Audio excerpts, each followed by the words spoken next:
गुरुर ब्रह्मा गुरुर विष्णू गुरुर्देव महेश्वरा गुरुर साक्षात परब्रह्म तस्मै श्री गुरुवे नमः. तर स्वागत आहे तुमचं सर्वांचं माझ्या आजच्या व्हिडिओमध्ये. आज आहे गुरुपौर्णिमा आणि गुरुपौर्णिमा विशेष आज ब्लॉग बनवणार आहे, म्हणजे देवपूजा तुम्हाला दाखवणार आहे. म्हणजे आज स्वामींना मी काय प्रसाद दाखवणार आहे तेही तुमच्यासोबत मी शेअर करणार आहे. त्यासोबत माझं डेलीचं रुटीन म्हणजे रांगोळी, पूजा या गोष्टी तुमच्यासोबत शेअर करणार आहे. त्याआधी मला तुम्हाला एक गोष्ट सांगायची आहे. तर गुरुपौर्णिमा विशेष म्हणला तर पहिली गुरु माझ्या जे जीवनातली आहे ना, ती माझी आई आहे. कारण की माझ्या आईमुळेच आज मी जी पण घडलेली आहे ना, फक्त आणि फक्त माझ्या आईमुळे आहे. सगळेजण म्हणतात संजीवनी ताई तुमचा स्वभाव खूप छान आहे, पण त्याच्या मागं सगळं काही माझ्या आईलाच मी क्रेडिट देणार. कारण की आत्तापर्यंतच्या जेवढ्या काही गोष्टी आहे ना, मी सगळ्या गोष्टी माझ्या आईकडून शिकलेल्या आहेत. माणसाने जीवनात कसं जगायला पाहिजे, कसं वागायला पाहिजे आणि त्यांचा स्वभाव कसा असायला पाहिजे, कोणासोबत कसं बोललं पाहिजे, कसं वागलं पाहिजे, या सगळ्या ए टू झेड गोष्टी मी माझ्या आईकडून शिकलेली आहे. तर सगळ्यात मोठी गुरु म्हणलं तर माझी आई आहे माझ्या जीवनातली. आणि दुसरं म्हणलं तर आणि आदर्श पण माझी आई आहे. आणि दुसरं म्हणलं तर माझे स्वामी. सर्वांना माहिती आहे की मी स्वामी भक्त आहे आणि स्वामींची किती मनापासून मी पूजा करते आणि स्वामींनीही तेवढंच मला भरभरून दिलेलं आहे. सर्वात महत्त्वाचं म्हणलं तर स्वामींचा जो साथ असतो ना आपल्यासोबत, तो आपल्या वाईट काळामध्ये असतो आणि खरंच त्याची प्रचिती प्रत्येक स्वामी भक्तांना नक्कीच आलेली असणार आहे. आज मी स्वामी भक्त आहे म्हणून मी तुम्हाला एवढं सांगू शकते की स्वामी नावाची शक्ती अशी आहे ना, जे गोष्ट अशक्य आहे त्याला शक्य करणारी फक्त स्वामींची शक्ती आहे. तर दुसरे माझ्या जीवनातले गुरु म्हणलं तर माझे स्वामी, आणि त्यांची साथ अशीच कायम राहावं आणि मला त्यांच्या चरणाशी राहायचं आहे. एवढंच मी सांगेन की कायम मला त्यांच्या चरणापाशी मला घ्यावं. आणि जीवनात किती जरी आपण पुढे गेलो ना किंवा कितीही आपण सक्सेसफुल झालो ना, तर आपण असेच राहावं.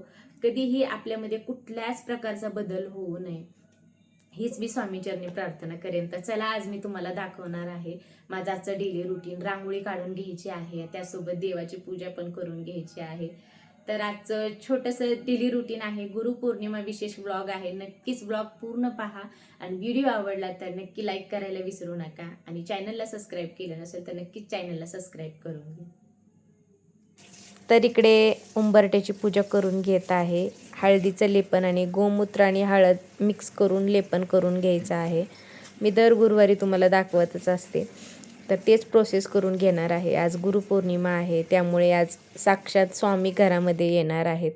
इकडे मी हळदीचं लेपन करून घेतलं आणि स्वस्तिक वगैरे काढून घेतलं कुंकुनी, आणि छान अशी उंबरट्याची मी पूजा करून घेतली. गुलाबाच्या पाकळ्या वगैरे टाकून झेंडूचे फूल टाकले आणि मस्त अशी उंबरट्याची पूजा करून घेतली. त्याचसोबत आता मला बाहेर रांगोळी काढायची होती, तर आज रांगोळी काढून घेत आहे. मस्त अशी थोडीशी मोठी काढणार आहे.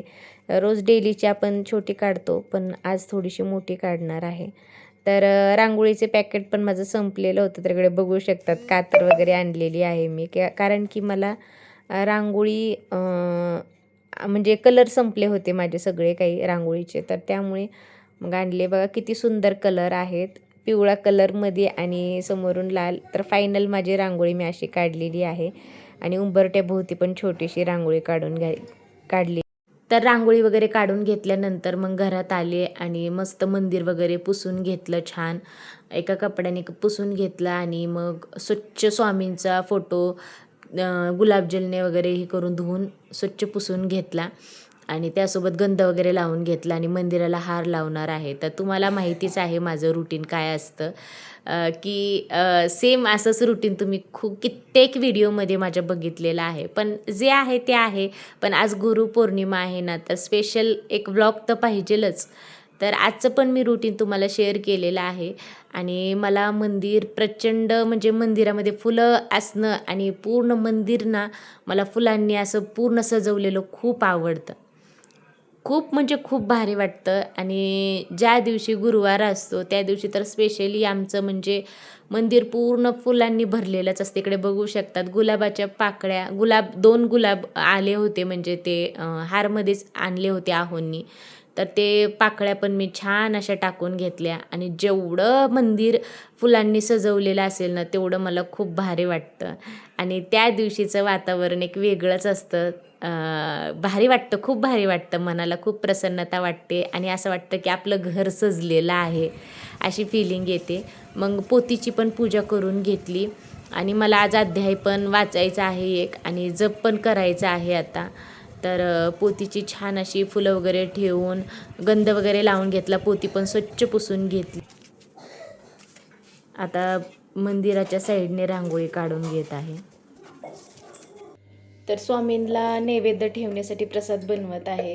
कढई तापत ठेवलेली आहे, त्यासोबत आता शेवया बनवून घेणार आहे आणि 1 चमचा तूप टाकून घेणार आहे मी कढईमध्ये. 1-1.5 चमचा टाकून घ्यायचा आहे तूप.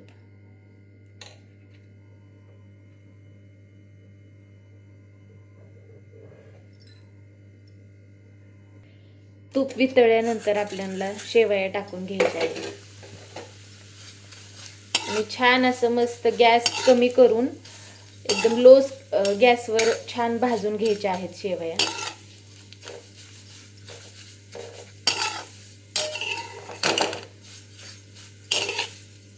तर इकडे शेवया पण मस्त ब्राऊन अशा झालेल्या आहेत. तर थोडंसं दूध टाकून घ्यायचं आहे आपल्याला आता.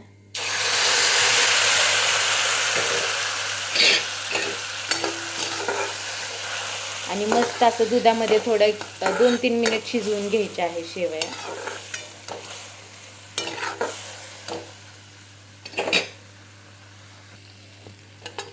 तर इकडे दूध आटलेलं आहे, आता थोडीशी साखर टाकून घ्यायची आहे आणि सर्व मिक्स करून घ्यायचं आहे.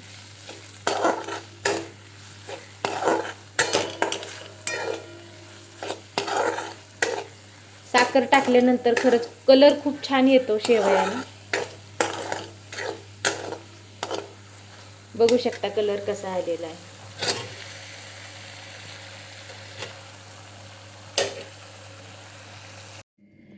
तर इकडे बघू शकतात पूजा पण करून घेतलेली आहे छान अशी, मंदिर वगैरे पुसून. आणि नैवेद्य इकडे मी ठेवलेला आहे स्वामींना. शेवयाची खीर केलेली आहे तुपामध्ये.